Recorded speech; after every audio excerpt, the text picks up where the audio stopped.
हमें कुंभ में ध्यान रखना है। कुंभ हमें कोरोना मुक्त रखना है। कुंभ में आने वाले जो यात्री हैं वो सभी यात्री कैसे भी कोरोना मुक्त हों और कैसे हमारी भारतीय संस्कृति में हमारे द्वारा कोई क्षति किसी का ना हो, कोई नुकसान ना हो। आज आप देख रहे होंगे कि जितने भी बड़े से बड़े कार्यक्रम हैं वो सब वर्चुअल हो रहे हैं, सब लाइव हो रहे हैं। कहीं न कहीं कोई भी कार्यक्रम प्रैक्टिकल नहीं है, कोई भी कार्यक्रम थ्योरिकल नहीं हो रहा है, सारे कार्यक्रम वर्चुअल हो रहे हैं।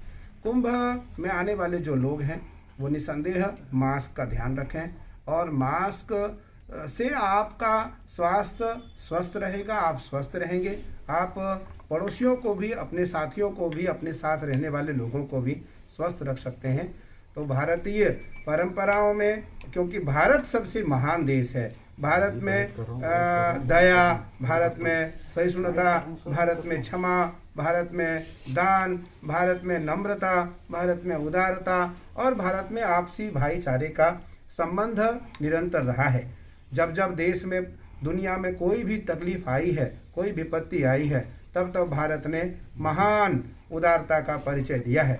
मुझे लगता है कि इस कोरोना काल में भी आदरणीय प्रधानमंत्री नरेंद्र मोदी जी के द्वारा जो जितने भी अभियान चलाए गए, उस अभियान के कारण देश, हमारा भारत कोरोना से लगभग अन्य देशों से मुक्त रहा। अन्य देशों से बहुत कम मात्रा में हमारे देश में क्षतियाँ हुई है।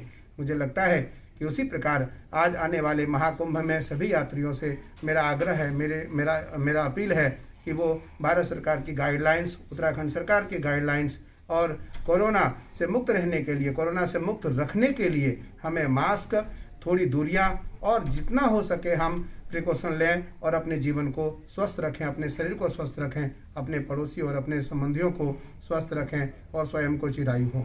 मैं पुनः अपील करना चाहूँगा कि हमें इसका ध्यान रखें और गंगा मैया हम सबों को आत्मबल दे, हम सबों को बुद्धि दे, हम सबों को ज्ञान दे। इस प्रकार से हम अपनी परंपरा का पालन करें।